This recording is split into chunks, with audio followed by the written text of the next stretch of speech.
Imagine waking up one day and finding out that an AI can do your job faster, cheaper, and without taking a break. Sounds scary, right?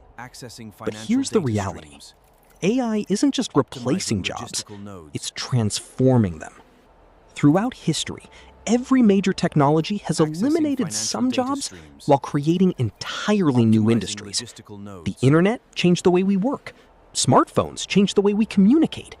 And now, AI is changing the way we solve problems.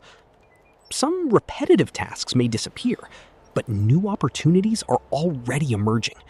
Companies are hiring AI specialists, automation experts, prompt engineers, AI trainers, and many other roles that barely existed a few years ago.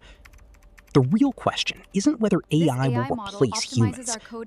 The real question is, will humans learn how to work with AI?